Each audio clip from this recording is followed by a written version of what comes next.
Okay, all right, those are the top headlines that we are tracking on Midcap Radar. For the markets, it continues to see a downtrend. It did see some recovery just a couple of minutes back, but it is sitting with cuts of 115 points. That is the Nifty. As I said, there has been some recovery, but still deep in the red. Bank Nifty is the one which is seeing highest amount of losses, so that index is underperforming with cuts of 1.3%. We have the advanced decline ratio in favor of the declines, but on the flip side, we have Pharma, which continues to do well, and that is the only bright spot today. But Rima, so much is happening. We got the inflation number, the US markets, the way they perform. So a lot of it depends on the global market as well. Yes, and in that, the US CPI inflation data, as we've been pointing out. But let's talk about the market technicals. This is Midcap Radar. Let's get in a few technical trading ideas as well. Pritesh Mehta of Yes Securities now joins in on the show now. Pritesh, afternoon, and thanks so much for joining in. There have been, I think, 2 times that the Nifty went below its 200-day moving average. It's testing the lows that it hit yesterday and day before. It's it's climbing back up, but it's again retracing and going down again. What have you made of the day's action so far? See, first of all, this is not a trading market. We have seen markets bouncing back from 16,800 zone for last several sessions. But it is not sustaining. It is lacking conviction at the top. So this kind of range-bound market makes life difficult for index traders. So ideally in this kind of scenario, we should wait for market to stabilize from 16,800, 16,900, where several conflicts of support are seen, and try and buy the dips. And when you reach around 17,300, try and book the profits. This is the best way to play this kind of market, because I don't think that it would be easy for market to break out of this range anytime soon. Okay, so in that case, if not trading the index, any individual stocks that you will be trading? Yes, so we have created a customized mid-sized bank index, and there are several stocks within this space looking very strong, and Federal Bank is one of them. So it has given a bullish anchor breakout after a couple of days of consolidation. So again, we can, on quantifier chart, we can see an upmove continuing towards 145, 146 levels. And second counter is Deepak Nitrate. So this is a momentum based counter, but it is trying to break out from a consolidation zone. And we can say, a series of double top buys playing out in this counter. So move towards 2500 is possible. Okay, thank you very much for highlighting that. Let's get to our mid-cap movers segment, find out the mid-caps and small caps that are shaking and moving in trade. Vivek? Well, good afternoon. It's a very muted session, but we've actually highlighted some of the stocks that are actually trading near the fresh 52-week highs. Some of them, in fact, are trading near the lifetime highs. Aztec Life Sciences, now for the third straight session, this particular stock continues to gain today at a fresh 52-week high. Remember, this particular stock, Godrej Agrovet, has a significant stake here and continues to move upwards.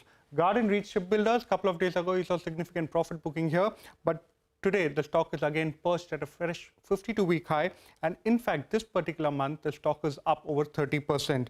Maharashtra Seamless, we just alluded to it earlier, but this particular stock, again, trading near its lifetime high, in fact, and the stock split as well as the bonus announcement is something that's perking up the stock in today's trading session. Another stock, Apollo Microsystems, on back of an announcement that the company is considering a preferential issue. This particular stock is doing very well in the session today with trading at very high volumes. Tanla Platforms, the company announced its buyback record date, and again on the back of that particular news flow today, the stock is perched significantly higher. Pennar Industries, on the back of order wins for the month of September, today with very strong volumes, is gaining in the session. On the other hand, while pharma stocks are doing quite well in the session, select pharma stocks, in fact, today have hit fresh 52-week lows. Biocon as well as Alembic Pharma are doing quite poorly in the session today. India Cements, if you're talking about this particular stock, after the deal announcement with JSW Cement for that particular facility, the stock has underperformed quite significantly. In fact, down 14% in the last 3 trading sessions. On the back of muted results, Sterling and Wilson too is sulking in the session. Welcome back. You're still tuned into Midcap Radar on CNBC-TV18. As promised, today we focus on aesthetic solution provider SJS Enterprises. The company mostly manufactures products for automotive and consumer appliance firms and has a strong presence in the two-wheeler and passenger vehicle segments. It counts global players like M&M, Suzuki, Samsung among its clients. Sanjay Thapar, the Executive Director and CEO of SJS Enterprises, joins us now to discuss the outlook of the business, what is the demand scenario right now, capex capex plans, and the impact of inflationary pressures that we are talking about in greater detail. Mr. Thapar, good afternoon. Thanks a lot for joining us. Well, as I mentioned, you have a larger clientele in the automotive industry to passenger vehicles and two-wheelers as well. And in September auto sales, we saw, especially in the PV segment, which were at a record high in the country as well. Have you seen a shift in demand as well in, say, last 2 months? Is the demand much better in the auto sector? What is your take? Certainly. So we've seen SGS business growing very strongly in the domestic market, both across different industry segments. So for us, the four-wheeler segment shows continued traction. A lot of new model launching and a lot of demand created for these new models and buzz in the industry. So passenger vehicles is on a good path to growth. So we have very high growth projections from our OEM customers. Also, what's helping SGS is that we deal in premium products. And I think the consumer today demands products which are more premium. So the shift, we see a discernible shift between entry-level model pricing. So consumer demand is more toward the premium end, which is benefiting the car makers. Commercial vehicles, of course, has grown also very strongly. Two-wheelers are a little bit muted, but still growth. And we are seeing good traction from the last 2 months. They've ramped up for this festive sale. And initial reports say that this festive season should augur well for the industry, the automotive industry. Consumer appliances have grown by about 5-7%. So that is the growth that we see. A little muted compared to the automotive growth. But overall, it's been a good bag for us in the domestic market. So given take everything, are you on track to get a 25% revenue growth for the full year? Yes, I'm happy to report that we are on track. Will you be able to beat it? I am cautious, so I don't want to give indications, but our endeavor is, of course, to reach that mark that we said. We see a little pressure in the export markets, thanks to the political uncertainty that happens is in Europe at the moment. So that is a bit of a damper, which we really do not know when situation will normalize. You have high energy costs, you have challenges in terms of buying power that is impacting export sales. That could be a bit lower than forecast, but the domestic sales should compensate for that, and we should still be on target. What is the split between export and domestic sales, Mr. Thapar? On a consolidated basis, 13% of our sales come from exports. The balance is domestic. So just if you can give us some numbers, what was the growth that you were expecting earlier for exports? Because you recently entered the US markets, you entered Whirlpool North America business, right? So are you seeing some impact on that business, or are the growth projections lower than what you had earlier anticipated? If some ballpark numbers you can provide us. So North America, we supply to very few plants. So the growth trajectory is very large because we are not really impacted by volume growth in America. It's more of penetration in the North American market. In Europe, where we have a significant share with these customers, there we are impacted by lower demand per se. So that is what is moving it. So our story remains intact. North America continues to be a very, very important and significant market for us, and we see a lot of traction. So I don't think there's an issue of demand issue there. It's more of a market penetration issue. But for exports, what's the growth that you anticipate in FY23 or degrowth? No, so FY23, as I said, we are guiding at a 25% growth. So, but for exports? Exports, we should be about maybe 7-8% lower than forecast, but still, there's still time to go, 1 quarter to go. So let's wait and watch. We are hoping for the best. Okay, so if 7 to 8% lower in exports, you mean you can make it up by the strong growth that you're seeing in the domestic markets? That is right. That is right. Okay. And also the shift towards more premium products. That's increasing our revenue. So let me take that point forward. In premium products, the the contribution has increased from say 3% to 16% in FY22. How much more can it increase to, and how much more margin accretive are these products? So say 2 years down the line, what would your margin profile look like? So we've always guided that our margins at a EBITDA level should be between 25 to 27%, and we should grow at 25%. So that is our outlook. Now, in terms of specific increases, these competition intensity in these premium products is lower, and we have higher margins. They, of course, vary from product to product because we have a lot of products to offer. So I can't give you an absolute number, but they are better than the traditional products that we have. So 25 to 27% also takes into account how much more premium products you'll be selling. I just wanted to understand, from the 16%, you'll be increasing the contribution as well, right? Yeah, 16% or 15-16% is our PAT margin. Our EBITDA margin 25 to 27%, and we hope to be able to maintain that. So raw material prices have come down in the last quarter. We hope to benefit from that. Yeah, the impact on that should improve margins. But as I said, we are entering new markets. So overall, we will still stick to that guidance that we've maintained. No, I get that, 27%. Mr. Thapar. I wanted to also understand the increased contribution from premium products from current 16%. Say 2 years down the line, will it be in, say, 25% or some other number, so to say? We expect, okay, so the share of the pie of premium products vis-a-vis the overall sales that we have, this is dependent on the adoption of these products with new technologies.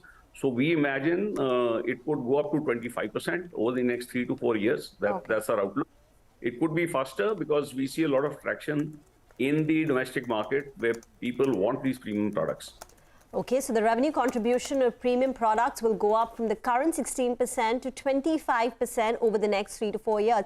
Mr. Thapar, given the uncertain global environment that we're currently in, are you going to push forward your plans to look for acquisitions? Because I think when the last time we spoke, you did indicate that you are scouting for some, targets, some companies that you can buy. Is this the right time to go ahead and acquire? I think it is, because these companies are distressed. We should be able to get a decent deal. Inherently, companies which are synergistic to what we do allow us access to a new market or new technology and new customers. So our story remains intact. In fact, this distress or the short-term turbulence that you see in the export markets, so that could be a good time to buy. So it'll be a global company that you will buy. And do you think you'll be able to close it in FY23? It's still too early to say. So we are in discussions. We have a long list. We are in various stages of discussion. So very early to comment on that specifically.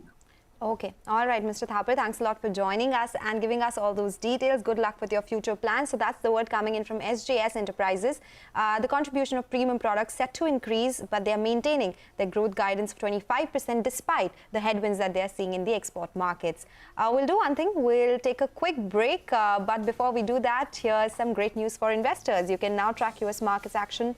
Back, let's get to our mid-cap spotlight segment. Vahishta is joining in, and she's going to be focusing on Pennar Industries, and the news has pushed the stock higher to its 52-week high. Hi Reema, thanks for that. Well, Pennar Industries, which is a value-added engineering products and solutions company, has been rallying on the back of an order win which is in excess of 1100 crores. And you're right, the stock is actually close to its 52-week high now. The order is worth approximately 1,170 crores, and the order win is across the business verticals that it operates in, which is solar, EPC, in pre-engineered buildings, in railways, in tubes, in steel products, etc. And the order customers are some biggies, which includes like NTPC, Reliance Industries, TCI Limited, Hindustan Foods, VRL Thermax, Schaeffler India, and much more. Now, the order was actually received in the month of September 2022, but is expected to be executed in the next 2 quarters. So something definitely positive for the company. Yes, and the stock price shows that as well. Vahishta, thanks a lot for joining us. With that, we have to shift focus to earnings, and it's the start of the earnings season. So, of course, we have to go across to Reema. Reema, after large caps, a lot of mid-cap IT players will be in focus as well. Let's start with Mindtree. Okay, so about Mindtree, the company has been reporting very, very strong revenue growth. Its revenue growth has been more than 5% for the last 6 consecutive quarters.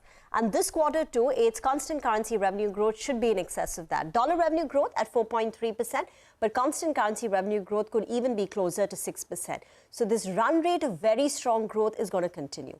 Margins will come under pressure because of wage hikes. So margins will decline to 18.2%. And that's the reason the profit jump is seen fairly limited at about 2.5%. What do you watch when it comes to Mindtree? Now, Mindtree has a greater exposure to retail as well as travel. In the last quarter, two of its clients, retail clients, faced some stress. So an update on that. And secondly, is travel continuing to see that pent-up demand, or are there any signs of fizzling out, maybe because of inflation or, the slowing growth? And in terms of guidance, the company had said EBITDA margin guidance will be 20% plus. Do they maintain that? And they're also guided for industry-leading growth, but I don't think that's going to be a problem given the way and given how strong the growth rates have been. Okay, so that is about Mindtree, but we are not done yet. Cyient? So Cyient's top-line growth is going to look very solid. Dollar revenue growth at 9.5%. So in constant currency terms, it could be a growth of close to about 12%. But that's all acquisitions. Ex of that, the organic growth is expected to be about 2 to 3 odd percent. Well, margins are seen flat, so no improvement. 11.3% is the EBIT margin expectation of the poll that we have. Expect the company to hold on to its revenue as well as margin guidance. So no change in the guidance. What the street is going to be watching out for, recently the company said that they're forming a subcommittee to evaluate options on part divestment, including IPO, a spin-off or a partnership with a strategic investor of their DLM business. Now, DLM is about 15% of their revenue. Whatever they decide, there is a lot of potential to unlock value. So while we won't get it in the numbers, but maybe in the conference call or if, when the management joins us, we would like some clarity on how this is progressing. Right now, it's in the initial stage, but progress on this DLM business monetization will be tracked closely. Okay, so Cyient and Mindtree, take some breath, eat some good food because you have a long evening ahead of you. Infosys numbers is well expected today, so a busy day for Rima. But that is what you can expect from these companies. For now, we'll take your leave on this edition of Midcap Radar. Stay tuned. Mutual Fund Corner when we return.